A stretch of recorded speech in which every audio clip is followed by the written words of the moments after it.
భక్తజనులకు నమస్కారము. శ్రీ గణేశాయ నమః. శ్రీ సరస్వత్యై నమః. శ్రీ పాదవల్లభ నృసింహ సరస్వతి శ్రీ గురు దత్తాత్రేయాయ నమః. శ్రీ దత్తదర్శనం గ్రంథము నుండి 3వ సంపుటి కార్తవీర్య మోక్షము నుండి 30వ అధ్యాయం రేణుకా సంధ్య. ఆ యాగక్రమమంతా చతుర్వేద విధులైన మహామునీశ్వరులకే కొత్తగా ఉంది.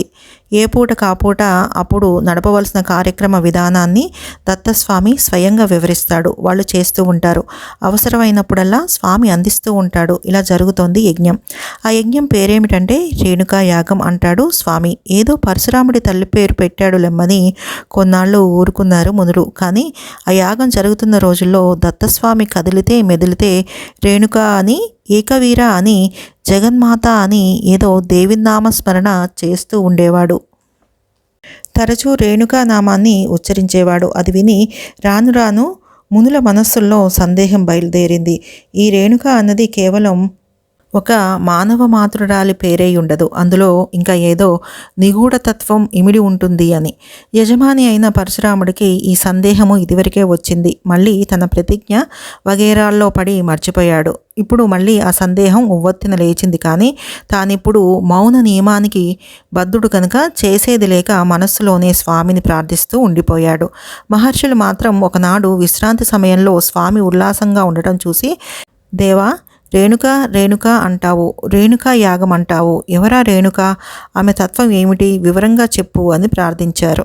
అది విని స్వామి పరశురాముణ్ణి పిలిచి, రామా, నువ్వు పరాక్రమంలో అద్వితీయుడివి, దేవదానవులందరినీ జయించిన కార్తవీర్యుణ్ణి జయించావు కనుక త్రిలోకాధిపతివి. బుద్ధిలో నీ అంతటి వాడు లేడు. సాక్షాత్తు పరమేశ్వరుడికి శిష్యుడివి. గణపతి నీకు స్వయంగా ఆత్మస్వరూప బోధ చేశాడని విన్నాము.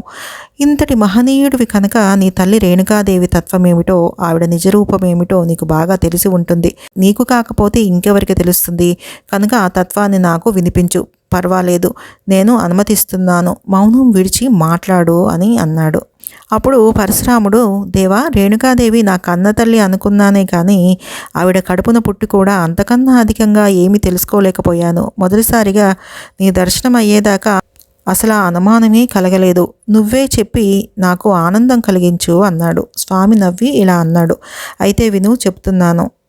రామ, నీ తల్లికి సూక్ష్మ శరీరమని, స్థూల శరీరమని 2 ఉన్నాయి. వాటిని సాకారం, నిరాకారం అని కూడా వ్యవహరిస్తూ ఉంటారు విజ్ఞులు.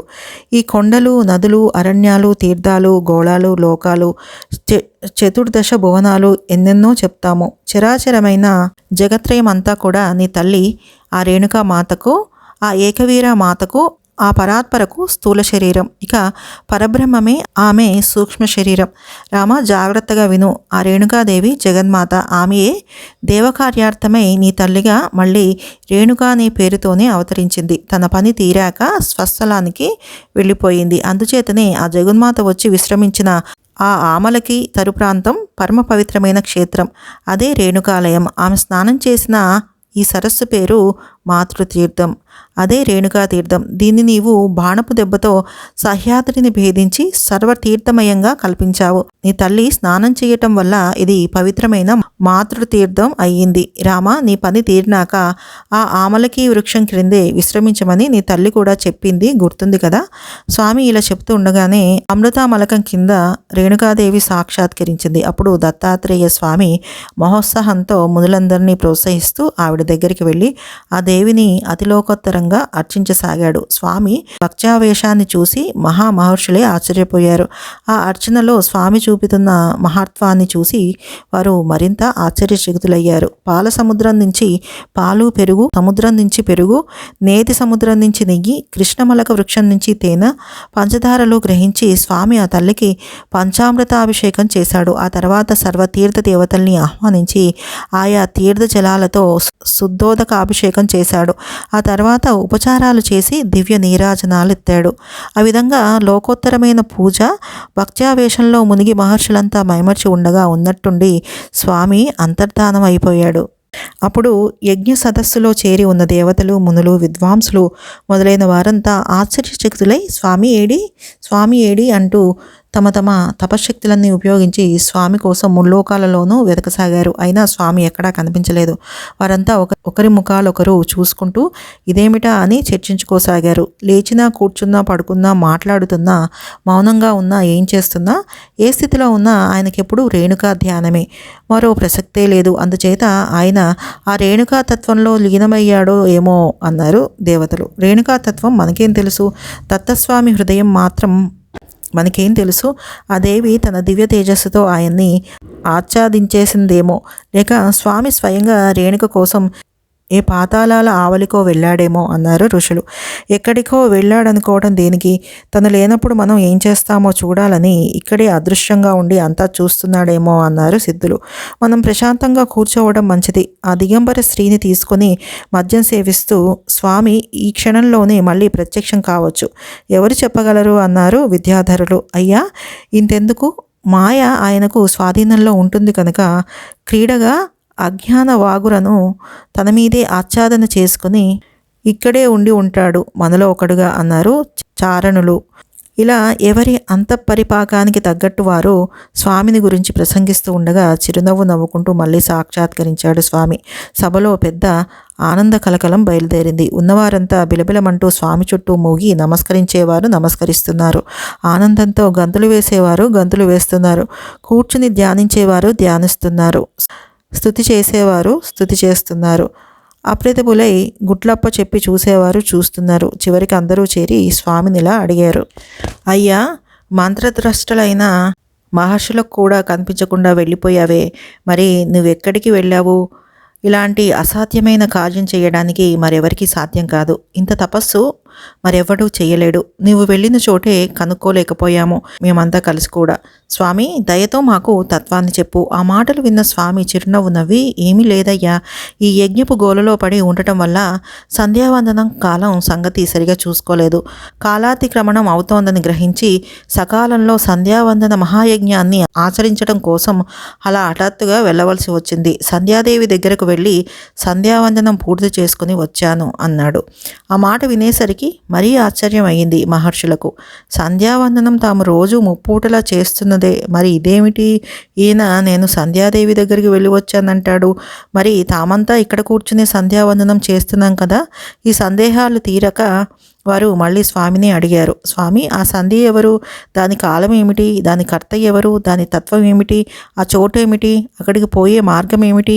అన్నీ వివరంగా చెప్పి అనుగ్రహించు. అది విని దత్తస్వామి గంభీర స్వరంతో ఇలా అన్నాడు. మహనీయులారా, ధ్యానపరులైన సర్వయోగుల నిర్మల హృదయాలలోనూ సర్వదా నివసించే యోగీశ్వరి అయిన రేణుకాదేవే సంధ్య. ఆవిడ ఒక్కతే వందనీయ. ఆవిడకే నేను వందనం చేసి వచ్చాను. ఆమె సమస్త వస్తువుల సందులలోనూ చిత్తవృత్తుల సందులలోనూ గోచరిస్తూ ఉంటుంది కనుక ఆమెకు సంధ్య అని పేరు. సమస్త కాలాంశ సందులలోనూ ఆవిడే ప్రకాశిస్తూ ఉంటుంది. అందుచేత సర్వకాలాలలోనూ ఆవిడకి వందనం చేస్తూ ఉండాల్సిందే. కూర్చున్నప్పుడు, నిల్చున్నప్పుడు, నడుస్తున్నప్పుడు, పడుకున్నప్పుడు, తింటున్నప్పుడు, త్రాగుతున్నప్పుడు, ఇప్పుడు అప్పుడు అనేమిటి, ఎప్పుడూ ఆవిడ వంజురాలే. మహాత్ములంతా అలాగే చేస్తూ ఉంటారు. ఆ మాటలు విని పండితులైన మునీశ్వరులంతా తెల్లముగాలేసుకొని ఒకరు చూసుకోసాగారు. అప్పుడు పెద్దలైన వారు పిన్నల చిక్కును గ్రహించి వారిని అనుగ్రహించగోరి స్వామిని మళ్ళీ ప్రశ్నించారు. అయ్యా, నువ్వు చెప్పేది బాగానే ఉంది, కానీ లోకంలో మా పోటీ వాళ్లమంతా ఎప్పుడు ఏదో ఒక బాధలో ఉండి రోజు కాసేపు ధ్యానం చేయడానికే కాలం చాలకుండా ఉంటాం కదా. అలాంటి వాళ్ళని మీరు సర్వకాల సర్వావస్థలోనూ సంధ్యావందనం చేస్తూ ఉండాలంటే అది మా వల్ల అయ్యే పనా? మరి మాగదేమిటి అని. అది విని స్వామి ఇలా అన్నాడు. మహర్షులారా, మూలభూతమైన కాలం అఖండం, కానీ మానవ దృష్టి చేత అది యుగాలుగా, సంవత్సరాలుగా, మాసాలుగా, దినాలుగా, ఘడియలుగా, క్షణాలుగా, ఇలా అనేక ఖండాలుగా చేయబడుతుంది సౌకర్యం కోసం. అందువల్ల కరుణామయి అయిన సంధ్యాదేవి కూడా ప్రాధాన్య వివక్ష చేసి తనను విభజించుకున్నది. మాసాలలో చైత్ర, ఆషాఢ, కార్తీకాలలో ఆవిడ్ని విశేషంగా ఆరాధించాలి. ఇక ప్రతిరోజు ప్రాతర్, మధ్యాహ్న, సాయంకాలాలనే త్రిసంధ్యలలోనూ ఆవిడను తప్పక అర్చించి తీరాలి. తమ తమ వర్ణాశ్రమాలకు అనుకూలంగా ఈ సంధ్యావందనం చెయ్యని వారికి సర్వ సత్కర్మలు నిష్ఫలాలవుతాయి. అందువల్ల సమయం తప్పకుండా ప్రతిరోజు త్రిసంధ్యలలోనూ ఈ సంధ్యావందనాన్ని తప్పక చేయవలసి ఉంది. ఇది కాలానువర్తిని అయిన సంధ్యాదేవి స్వరూపం. ఆమెయే మహాకాళి అయి ఈడనాడిగాను, మహాలక్ష్మి అయి పింగళ నాడిగాను, ఏకవీరగా సుషుమ్న నాడిగాను మన శరీరాల్లో నివసిస్తోంది. కనుక ఇందాక చెప్పిన 3 సంధ్యాకాలాల్లోనూ ఈ 3 నాడులతో కూడిన యోగ విధానంతో సంధ్యాదేవిని ధ్యానించిన వారికి ఆ జగజ్జనని ఏకవీర దర్శనం లభిస్తుంది. కనుక మీరంతా అలా చేయాలి.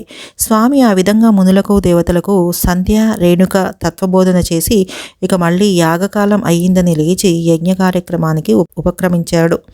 మహర్షులంతా స్వామి చెప్పిన మాటలు మననం చేసుకుంటూ అనంతరం కార్యక్రమాల్లో ప్రవర్తించారు. ఈనాటికి కూడా శాక్తేయ తత్వ సంప్రదాయాలన్నిటికీ దత్తాత్రేయ స్వామి ఆద్యుడని, ఆయన వివరించిన దత్తాత్రేయ సంహితే ఆ గ్రంథాలలో ప్రప్రథమమని విజ్ఞులు చెప్తారు. ఆది గురువైన దత్తమూర్తి అలా అనుదినం ఏదో ఒక అపూర్వము అమూల్యము అయిన ఒక బోధ చేస్తూ ఉండగా మహర్షులంతా ఇన్మడించిన ఉత్సాహంతో యజ్ఞక్రియలు నిర్వర్తించారు. యజ్ఞం సాంగంగా మహావైభవంగా ముగిసింది. అప్పుడు పరశురాముడు చతుర్హోత్ర విధానాన్ని అనుసరించి అధ్వర్యుడైన కశ్యప ప్రజాపతికి సమస్త భూమండలాన్ని దక్షిణగా దారిపోశాడు. ఆ మహా ఔదార్యాన్ని చూసి దేవతలంతా కరతాళ ధ్వనులు చేశారు. తక్కిన ఋత్విగణానికి కూడా పరశురాముడు వారి మనసులలోని కోరికలెరిగి కావలసినవన్నీ ఇచ్చాడు. తర్వాత శ్రీ సద్గురు దత్తస్వామిని కూర్చోబెట్టి రత్నరాసులతోనూ సర్వాభరణాలతోనూ విశేషంగా అర్చించాడు. అప్పుడు దత్తస్వామి ఆ రత్నాలను ఆభరణాలను బ్రాహ్మణులకు పంచి ఇచ్చేశాడు. కశ్యపుడు కూడా భూమిని బ్రాహ్మణులకు పంచి ఇచ్చేశాడు. ఇది చూసి పరశురాముడు ఇతోధిక ప్రేమతో వారిద్దరినీ మళ్ళీ పూజించాడు. తర్వాత సరస్వతీ నదిలో అవభృత స్నానం చేసి యజ్ఞదీక్ష పరిసమాప్తి చేశాడు భార్గవరాముడు. 30వ అధ్యాయం సంపూర్ణం. సర్వం శ్రీగురు పాదారవింద అర్పణమస్తు. శుభం భవతు.